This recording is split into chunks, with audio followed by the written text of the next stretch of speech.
Hallo und herzlich willkommen zu einer neuen Folge des NachHall-Podcasts vom Nachhaltigkeitsbüro der HU. Heute wieder mit dem neuesten Vortrag aus unserer Ringvorlesungsreihe Der grüne Faden. Viel Spaß beim Zuhören!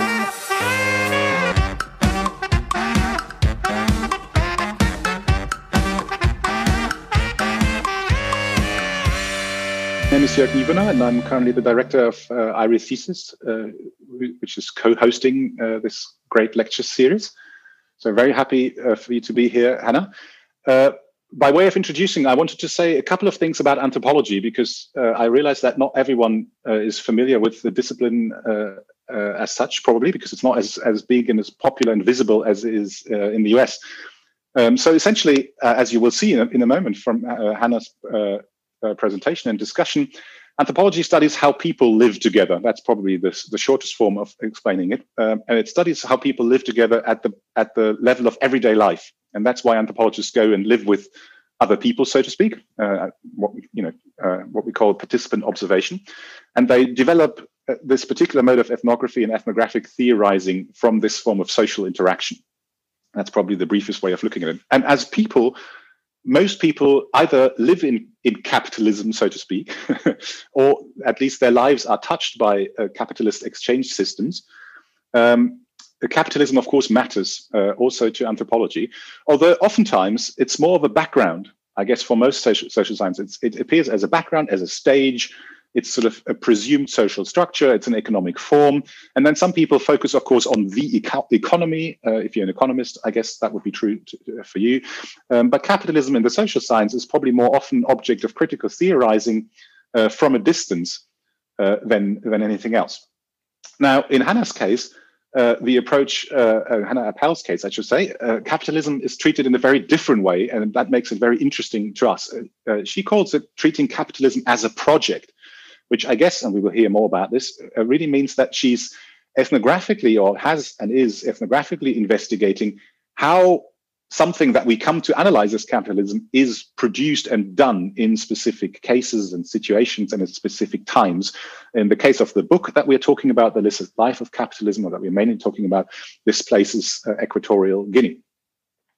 So how has Hannah come to do this? Well, she's sort of like a pendulum swung from coast to coast, starting in the US, starting at Yale, and then getting a PhD, receiving a PhD at Stanford in anthropology. And then she spent some time at Columbia and Berkeley and postdocs, and as postdoc, and is now an associate professor at UCLA, so University of California, Los Angeles, in the anthropology department. Her work has really centered for more than 10 years around capitalism and its the racialized and gendered inequalities that produces and perpetuates, with a particular focus on the role of industry, private industry, particularly in Africa. You can see the publications, etc., extensively on her website. I just want to point out one that we probably won't touch on today, but it's worth reading because it's a great edited volume. The Promise of Infrastructure came out in 2018 together with Nikhil Anand and Akhil Gupta. And I did see that you sent me another link, Hannah, which I hadn't time to to get now. So you feel free to advertise that when you're doing. And the other thing I wanted to point out, because it's also interesting to us, not that we are paying tuition fees, but Hannah is also a member of the Debt Collective, which is a sort of a community organized initiative or union, I guess, demanding the cancellation of, amongst other things, student debt in order to open up universities to, well, non-white people, but also, people, I guess, who are usually disadvantaged by a system that is hugely expensive and exclusionary for economic reasons in the US. So also a very, very sort of politically active and public anthropologist, may I say. And yeah, we're very pleased to have you here. Thanks for getting up early, so to speak to us. And looking forward to the discussion. And over to you, Hannah. It's all yours. Wonderful. Thanks so much. I have to say we have two little kids, so though it is 9 a.m., or 9:20, we have been up for many hours. So it's wonderful to be able to do something at this time. And Jörg, thank you so much for that lovely introduction. And I also just wanted to thank Gretchen and Hannah and Pauline and Axel and everybody who allowed me to be here. It's one of these silver linings that I can speak to you in Berlin from my bedroom in Los Angeles during this otherwise really challenging global time. So what I understand about this series is that I'm going to kind of speak for 15 minutes, and then we're just going to open it up to questions. And there are some people here perhaps who have read different chapters of the book, and so we'll be able to kind of lead us in discussion. So I just thought that I would read a little bit from the introduction of the book, kind of to get us all on the same page, so to speak, also to show a few pictures which don't really end up in the book. And I'm also going to talk about Equatorial Guinea a little bit because it's a place that not many people know about on the planet, and it has kind of an unusual colonial history that's important, I think, to share. Okay, so there is the book. I know some of you have read parts of it, but Jörg nicely introduced it. It's called The Licit Life of Capitalism, U.S. Oil in Equatorial Guinea. Dawn in Bata, Equatorial Guinea's second city. At 6 a.m., I stood outside the headquarters of a large US-based oil company with a small group of others, a Spanish woman, a man from Louisiana, and 2 Equatorial men waiting to go offshore by helicopter. We stood quietly and not quite together, separated by the early hour and by not knowing if we were all there for the same purpose. Eventually, an Equatorial driver pulled up in a company bus. As we boarded, he requested our identification passes to electronically register each of our exits from the oil compound, and then drove us to the company's private wing of the Bata airport. After an airport worker searched our bags, we sat in a small room to watch a safety video on the importance of in-flight protective equipment and what to do if our helicopter were to catch fire in midair. At liftoff, the helicopter rose effortlessly as the city of Bata spread out beneath us. Further from shore, looking back, the Intem River marked the edge of the African continent. After a while, sights and sounds faded into the calm of the open ocean seen from above and the gently vibrating lull of the helicopter through noise-canceling headphones. Eventually, a bright flame appeared in the distance, attached to a still indistinct industrial atoll, a rig. Just as the rig came into view, so at the moment that I took that photograph, the helicopter banked left to land briefly on what looked like an aircraft carrier, leaving the Spanish woman, who you see here, on what was in fact a floating production, storage, and offloading vessel, an FPSO. With the production rig still visible some hundreds of yards away across the water, the FPSO, as you can see here, was animated by its own large flare, burning the crude's gaseous byproducts. Both the rig and this self-propelling ship-like structure floated above a field producing 100,000 barrels of crude oil per day. Every 10 days, a tanker would pull alongside this FPSO and leave with 1 million barrels of oil. From subsea hydrocarbon deposits to the rig, to the FPSO, to the tanker, and finally to market, Equatorial Guinea's oil production chain was clearest to me by helicopter, far off the country's shores. Oops. There we go. Capitalism, as Jörg said in the introduction, and as I argue in this book, is not a context. It is a project. And this book offers an ethnographic account of the daily life of capitalism. It is both an account of a specific capitalist project, right? US oil companies working off the shores of Equatorial Guinea, and an exploration of the more general forms and processes, the offshore, contracts, infrastructures, something called the economy, that facilitate diverse capitalist projects around the world.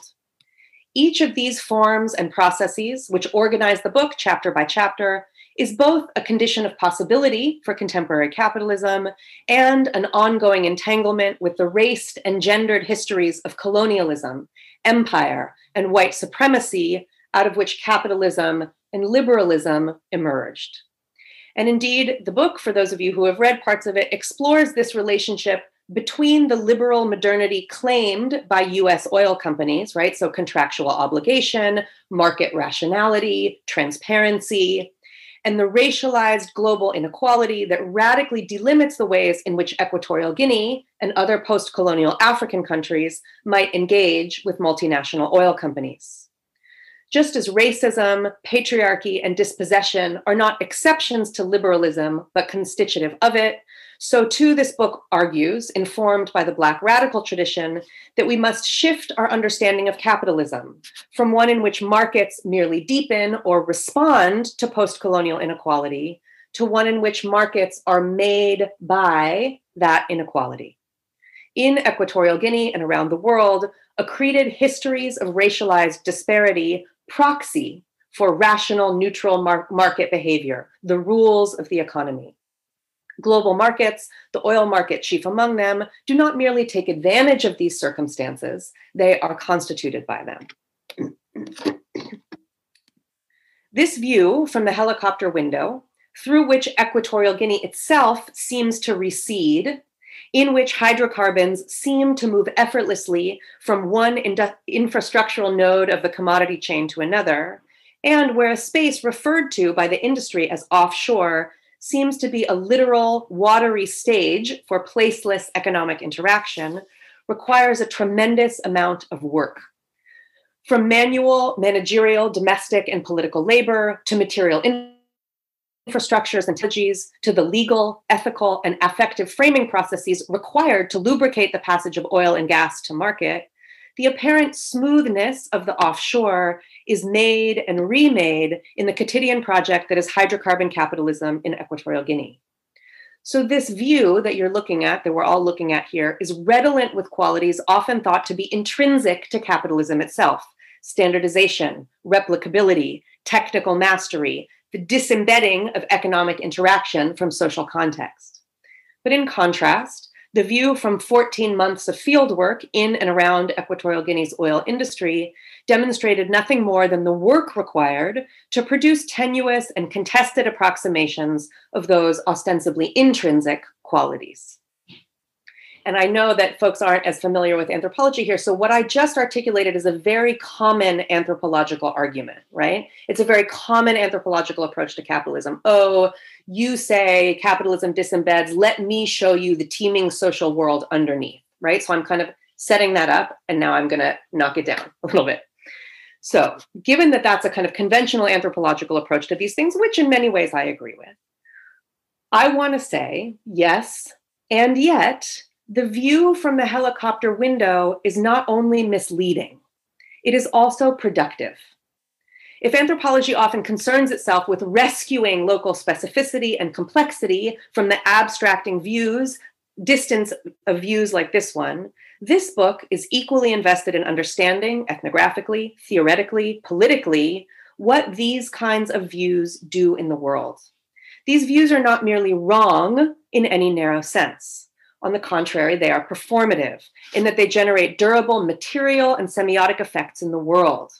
Insofar as anthropology and critical theory approach these abstracting views as fodder for deconstruction, right? So I, the anthropologist with all of my intimate knowledge of local life, can come in and show you contingency, complexity, heterogeneity, or locality within or beneath them. We fail to account for their performative work in the world. We seem to suggest that mere appearances are easily undone by ethnographic intimacy. On the contrary, something widely recognized as global capitalism persists, despite that kind of deconstructive work. How? How does that happen? Ethnography can help us follow the work required to create the as-ifs on which capitalism has so long relied: abstraction, decontextualization, standardization. So in this book, I take those as-ifs themselves as ethnographic objects, aspirational processes, political projects that we can follow in the field. Rather than recovering the complexity and friction effaced by the view from the helicopter window, then, this book accounts for how things come to seem smooth, how the US oil and gas industry works to seem separate, distanced, and outside of local life in Equatorial Guinea. Many of the people with whom I worked in Equatorial Guinea, migrant oil company management in particular, were preoccupied each day with this work of abstraction and distancing: how to make it, how to maintain it, how to ensure that the production and export of oil from Equatorial Guinea might seem detached from local lives, histories, and landscapes. So because this book's analytic trajectory actually follows the US industry's work toward apparent distance and standardization, it is not about Equatorial Guinea in the kind of conventional anthropological sense. And that's why I begin the book with this departure story of sorts, right? The helicopter leaving for Bata toward the offshore, rather than with a kind of anthropological trope that's the arrival story. This is the directionality of socio-political life that I explore in the book. And the ways in which this book is and is not about Equatorial Guinea are also choices about a certain kind of ethnographic refusal on the one hand, and an ethnographic insistence on the other. So I'm going to talk very briefly about a wonderful book called Mohawk Interruptus, written by Audra Simpson, who's an anthropologist at Columbia. So like Audra Simpson with the Iroquois, right, an indigenous nation here in the US and Canada, although very differently positioned, myself as a white North American anthropologist, Professor Simpson is herself Iroquois. I refuse, and I'm going to quote here, the previous practices of discursive containment and pathology that have plagued white textualizations of Equatorial Guinea. I refuse them not only because of their internal flaws, but also because these accounts, as Simpson put it, have teeth, and teeth that bite through time, end quote. So my US oil company interlocutors used white textualizations of Equatorial Guinea and Africa more broadly to justify the violence of their industry's daily practices. From contracts that contravene Equato-Guinean sovereignty to economic theory that locates the reliably grotesque outcomes of oil production solely within the pathological African state. Of course, I'm thinking about resource curse literature here. The industry used anthropology, history, economics, and political science to efface the agency of corporate capitalism and to distance themselves still further from that by which they were surrounded and from which they extracted extraordinary profit.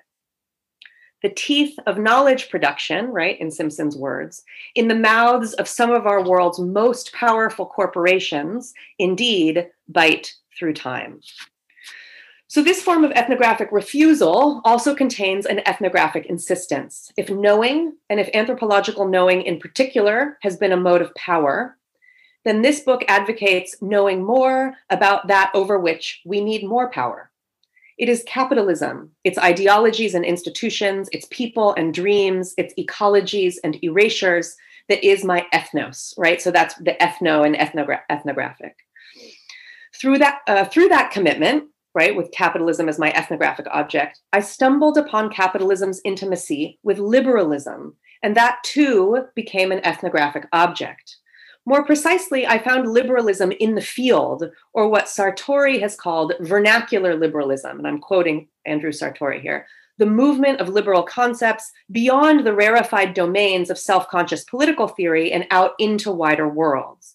And specifically, the book follows the ways in which oil company management, and to a lesser extent, Equato-Guinean state actors, use law, contracts, economic theory, market rationality, not only as powerful tools in and of themselves, but also as a kind of moral architecture through which to sanction the capitalist practices of oil extraction. Liberalism here, in Beth Pavanelli's words, quote, is not a thing. It is a moving target developed in the European empire and used to secure power in the contemporary world. It is located nowhere but in its continual citation as the motivating logic and aspiration of dispersed and competing social and cultural experiments, end quote. Both liberalism and capitalism are always made with the things that anthropology has for a long time been so good at capturing, right? Specific people and histories, places and politics, landscapes and livelihoods. And this is no less true in Equatorial Guinea, despite the fact that it is precisely these entanglements that the US oil industry works so hard to sever. And so I'm going to actually just show you a little bit about Equatorial Guinea now. So Equatorial Guinea, which you see in that dot there surrounded by the red square, is a small Spanish-speaking country on the Atlantic coast of Central Africa. And the country itself has three main land masses. So this is Bioko Island, where the capital city is located. You can see that little word Malabo up on the top of the island, and that's where I lived. There's also the mainland and another island called Anobon. And the US-based oil and gas companies in Equatorial Guinea and at the center of the book, for which I use pseudonyms in the book, but if you look up which US oil companies are in Equatorial Guinea, you'll find these names, which is why I share them publicly here, but you can't tell in the book which I'm talking about when, are ExxonMobil, Emirata Hess, recently renamed Hess, Marathon Oil, and actually the UK-based Noble Energy. So these are the companies with whom I've kind of spent the most time.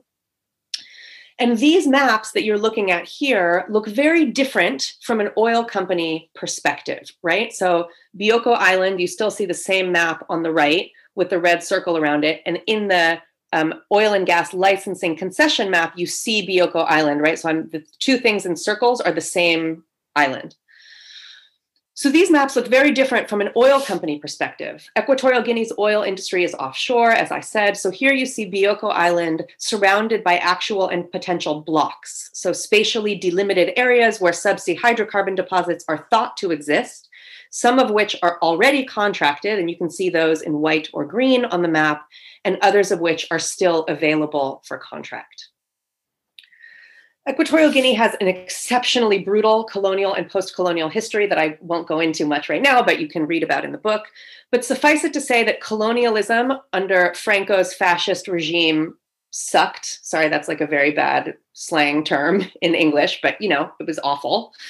The arbitrary violence that characterized Franco's colonial rule of Equatorial Guinea, so authoritarian dictatorship, military rule, forced labor, radical limitations on movement, rampant executions, also came to characterize post-colonial rule in the country.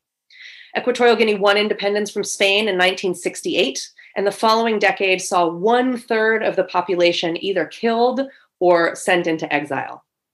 Obiang Nguema Mbazwa, who's a graduate of the Spanish Military Academy at Zaragoza, right, so quite literally trained by Franco's military, was deeply implicated in those early post-independence atrocities, and he eventually took power from the first post-independence leader in 1978. So Obiang, who you're looking at here, took power in 1978, actually the year I was born.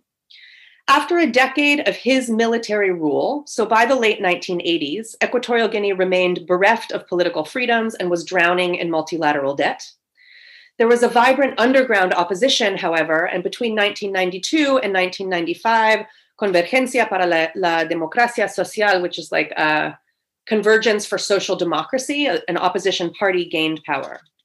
And then in 1995, an opposition coalition won the majority in municipal and parliamentary elections. So in other words, nearly 2 decades after this guy took power, the conjuncture of deep debts and an opposition coalition looked like it might finally unseat his dictatorship, which was at that time nearly 20 years long. And indeed, 1995 was a watershed year in Equatorial Guinea, although not in the way that this opposition electoral victory indicates.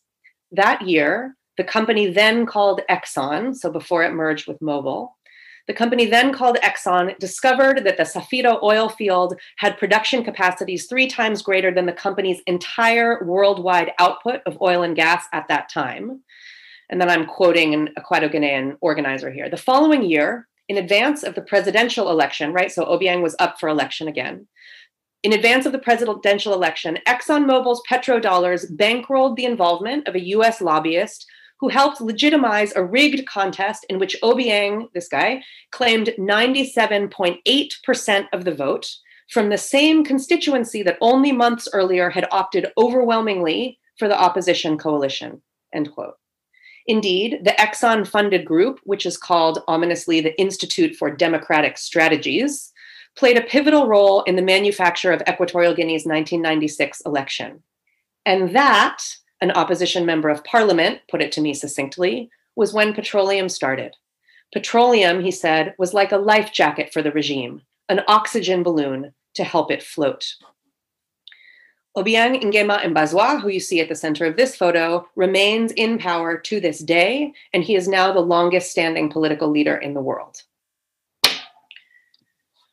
Today, Equatorial Guinea is widely considered to have one of the most corrupt dictatorships in the world. Though the US oil industry's central role in maintaining his dictatorship is rarely acknowledged, the global oil and gas industry is similarly infamous.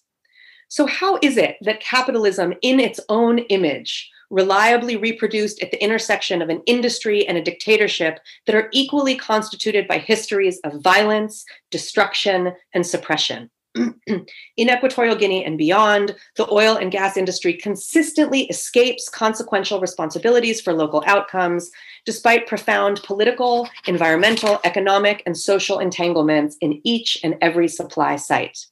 How? How do they do that? This is the puzzle this book seeks to address by focusing ethnographically on what I call, in the title, the licit life of capitalism, right? Licit, not illicit, licit. So rather than use this book to bring critical attention to the scandals that saturate capitalism's daily life, not least in the oil industry and not least in sub-Saharan Africa, I suggest that oil in Equatorial Guinea counterintuitively offers an ideal place in which to explore what we might take to be the opposite of scandal. Contracts, corporate enclaves, offshore rigs, economic theory. These are the assemblages of liberalism and racialized labor, expertise and technology, gender and spatialized domesticity, which seem to make an industry operating on the edge of legitimacy and legality formally legitimate, legal, and productive of extraordinary profit. This approach to capitalism echoes Saidiya Hartman's approach to the routinized violence of slavery, in which she focuses not on invocations of the shocking or the terrible, but on, quote, those scenes in which terror can hardly be discerned, end quote. This attention to the licit undertakes an anthropology of capitalism that proceeds not from a sociology of error, but from the question of how is it that what currently exists has been stabilized. So for those of you who have seen the book or read some, each chapter, and you see the table of contents here, the offshore, the enclave, the contract, the subcontract, the economy, the political, focuses on one site where the licit life of capitalism is made. So that's just a little bit from the introduction, and I'm going to stop there, and I look forward to hearing questions and discussing with all of you. Thanks so much.